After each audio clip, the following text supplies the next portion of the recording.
श्री ओम नमो भगवते वासुदेवाय। जय जय श्री कृष्णा। भक्तजनों, आज हम श्रीमद् भागवत गीता जी के 13वें अध्याय का अभ्यास करेंगे। सबसे पहले एक कथा द्वारा उसकी महिमा जानने की कोशिश करेंगे। आइए जानते हैं श्रीमद् भागवत गीता जी के 13वें अध्याय का महात्मा।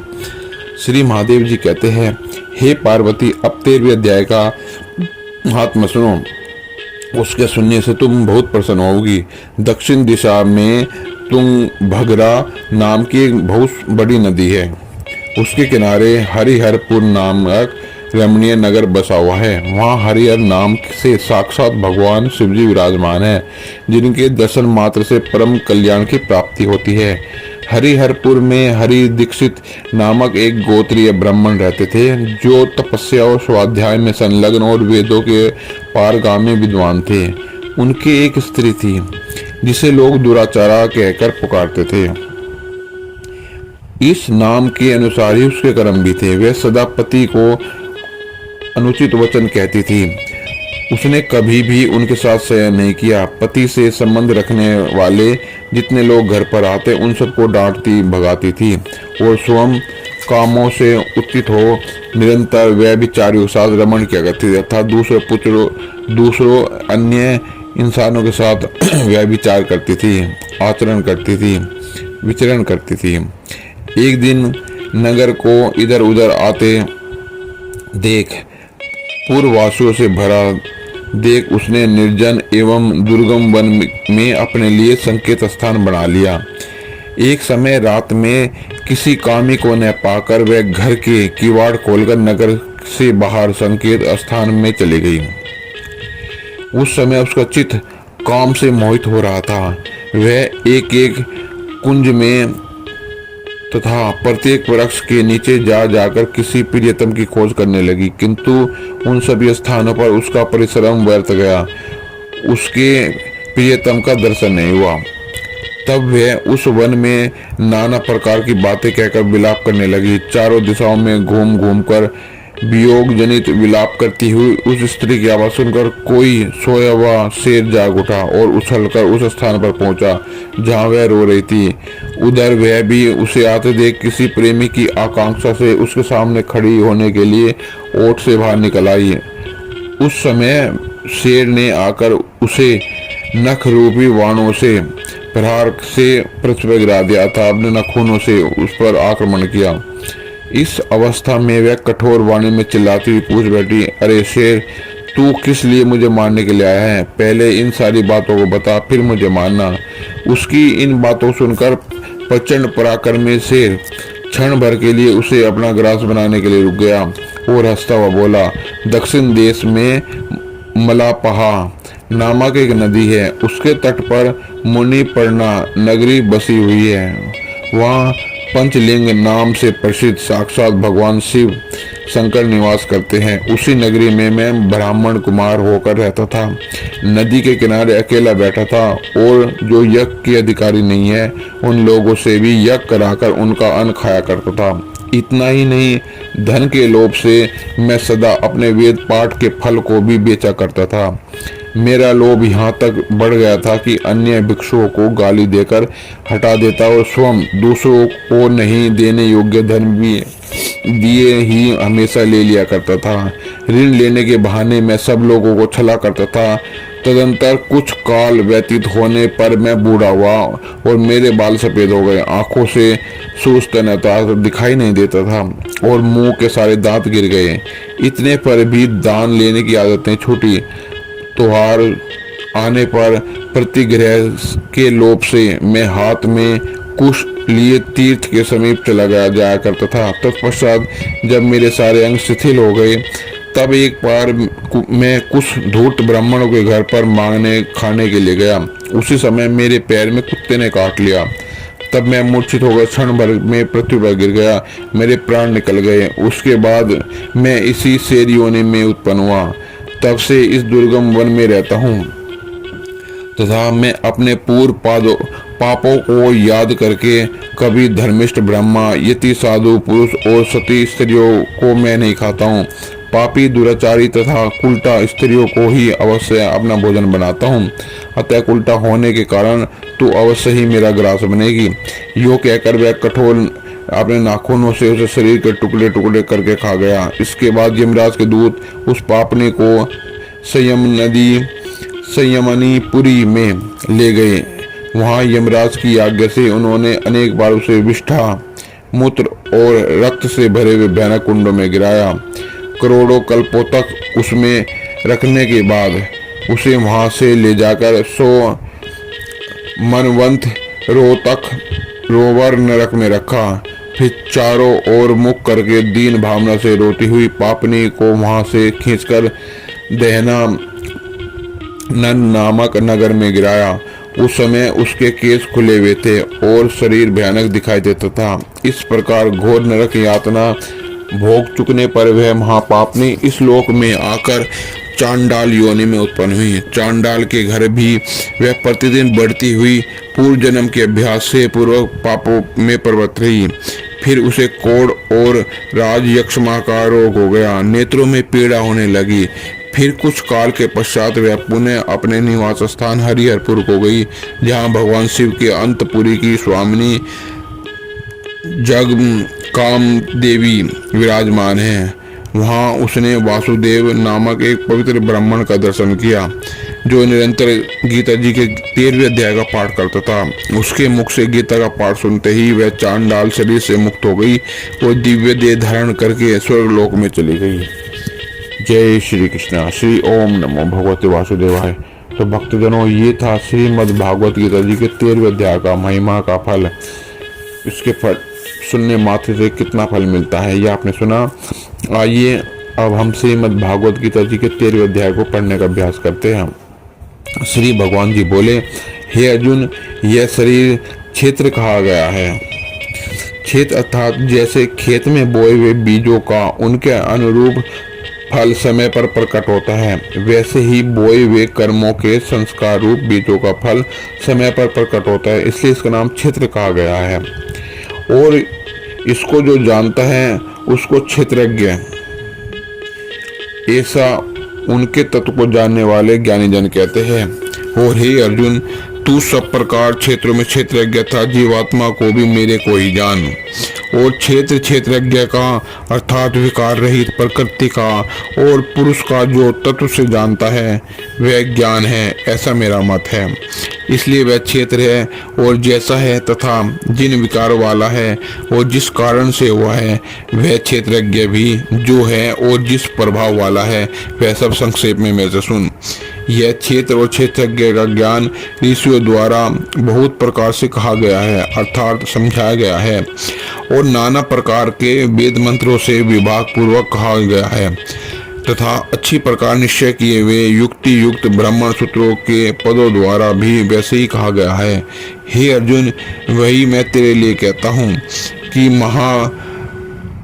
5 महाभूत अर्थात आकाश, वायु, अग्नि, जल और पृथ्वी का सूक्ष्म भाव अहंकार, बुद्धि, मूल प्रकृति अर्थात त्रिगुण में माया भी, तथा जिसका 10 इंद्रिय अर्थात श्रोत्र, त्वचा, नेत्र, रसना और घ्राण एवं वाक, हस्त, पाद, उपस्थ एवं गुदा, एक मन और 5 इंद्रियों के विषय अर्थात शब्द, स्पर्श, रूप, रस और गंध, तथा इच्छा, द्वेष, सुख, दुख और स्थूल देह का पिंड और चेतनता अर्थात शरीर और अंतःकरण की एक प्रकार की चेतन शक्ति और धरती, इस प्रकार यह क्षेत्र विकारों से सहित संक्षेप में कहा गया है।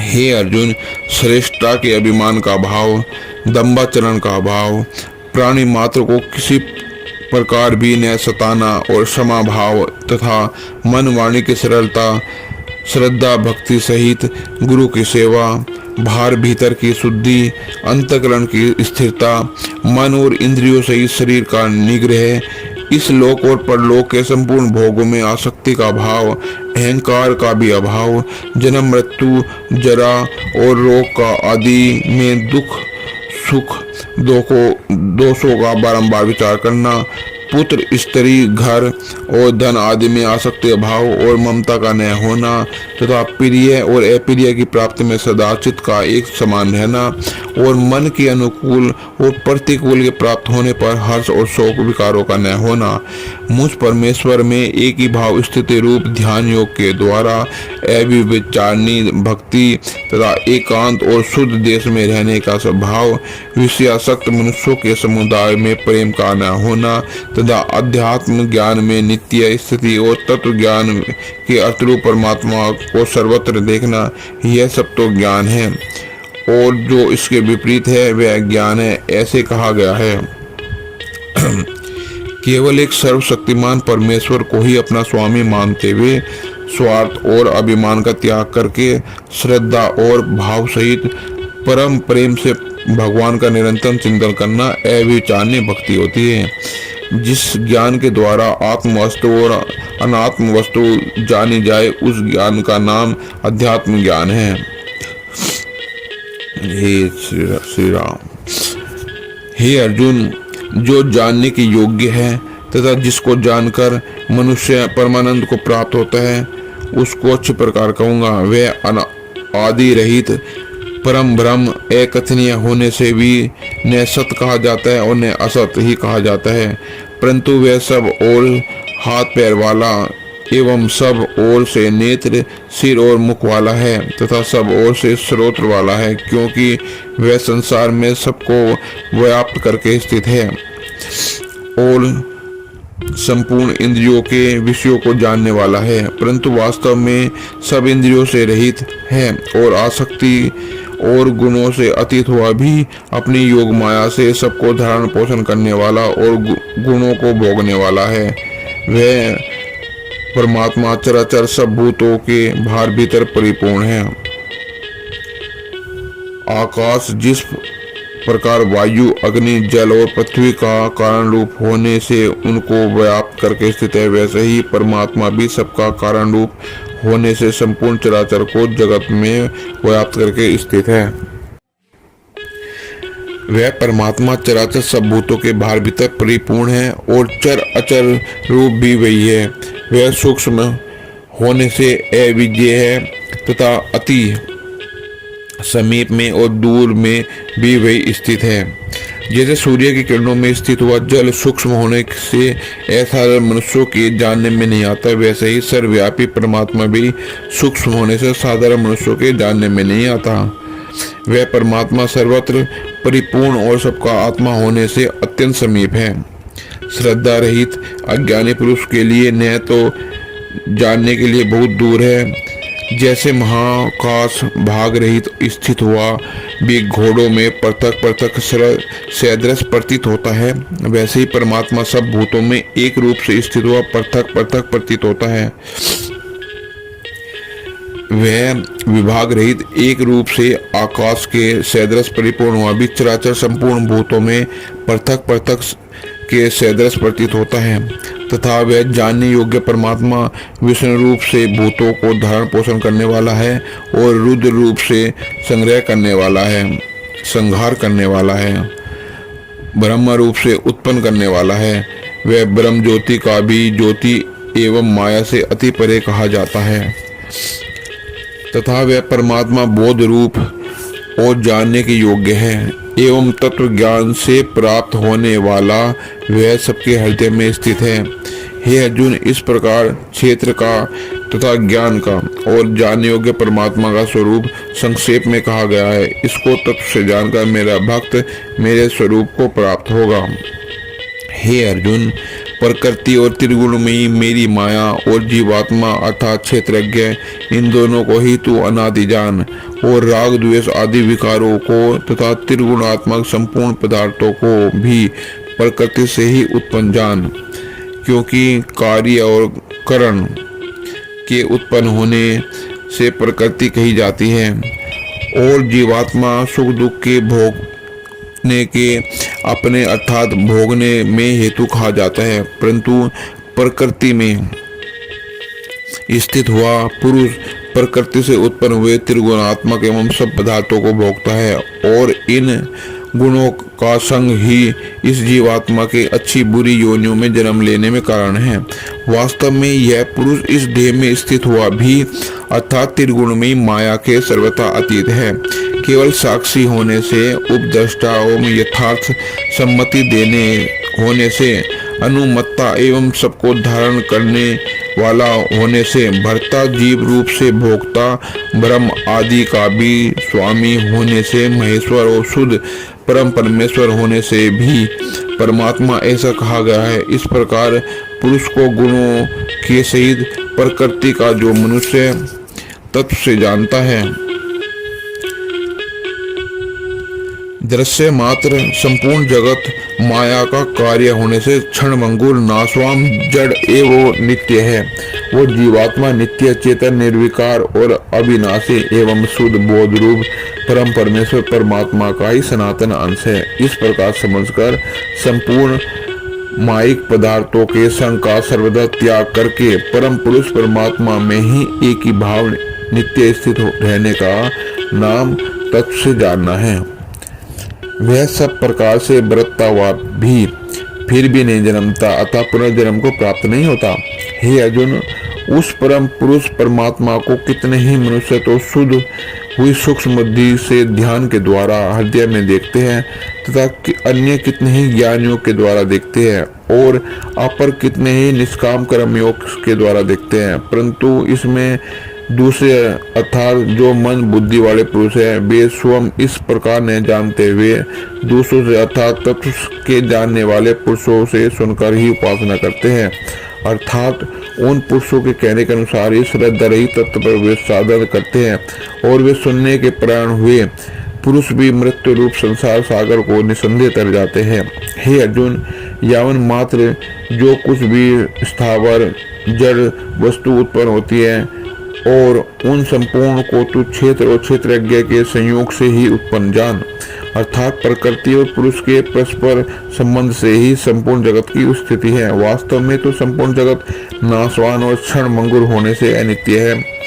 इस प्रकार जानकर जो पुरुष नष्ट होते हुए सब चराचर भूतों में नाश रहित परमेश्वर को संभाव से स्थित देखता है, वही देखता है, क्योंकि वह पुरुष सब में संभाव से स्थित हुए परमेश्वर को समान देखता हुआ अपने द्वारा अपने आप को नष्ट नहीं करता था। शरीर का नाश होने से अपने आत्मा का नाश नहीं मानता। इससे वह परम गति को प्राप्त होता है। और जो पुरुष संपूर्ण कर्मों को सब प्रकार से प्रकृति से ही किए हुए देखता है, अर्थात इस बात को तब से समझता है कि प्रकृति से उत्पन्न हुए संपूर्ण गुण ही गुणों में बरतते हैं तथा आत्मा को अकर्ता देखता है, वही देखता है। और यह पुरुष जिस काल में भूतों के न्यारे न्यारे भाव को एक परमात्मा के संकल्प के आधार पर स्थित देखता है, वह उस भाव को एक परमात्मा के संकल्प के आधार पर स्थित देखता है तथा उस परमात्मा के संकल्प से ही संपूर्ण भूतों का विस्तार देखता है। उस काल में परम परमेश्वर ब्रह्म को प्राप्त होता है। हे अर्जुन, अनादि होने से गुणातीत होने से वह अविनाशी परमात्मा शरीर में स्थित हुआ भी वास्तव में न करता है न लिपायमान होता है। जिस प्रकार सर्वत्र व्याप्त हुआ भी आकाश सूक्ष्म होने के कारण लिपायमान नहीं होता, वैसे ही सर्वत्र देह में स्थित हुआ भी आत्मा गुणातीत होने के कारण देह के गुणों में लिपायमान नहीं होता। हे अर्जुन, जिस प्रकार एक ही सूर्य संपूर्ण ब्रह्मांड को प्रकाशित करता है, उसी प्रकार एक ही आत्मा संपूर्ण क्षेत्र को प्रकाशित करता है। अर्थात नित्य बोध स्वरूप एक आत्मा की ही सत्ता को संपूर्ण जड़ वर्ग प्रकाशित होता है। इस प्रकार क्षेत्र और क्षेत्रज्ञ के भेद को तथा विकार रहित प्रकृति के छूटने के उपाय को जो पुरुष ज्ञान नेत्र द्वारा तत्व से जानते हैं, वे महात्मा जन पर ब्रह्म परमात्मा को प्राप्त होते हैं। जय श्री कृष्ण। श्री ओम नमो भगवते वासुदेवाय। तो भक्तजनों, यहाँ श्रीमद् भागवत गीता जी के 13वें अध्याय का समापन होता है। हम सबको इसका प्रतिदिन पाठ करना चाहिए और पढ़ने का अभ्यास करना चाहिए, जिससे हमारा और हमारे कुल का उद्धार हो सके। जय श्री कृष्ण। श्री ओम।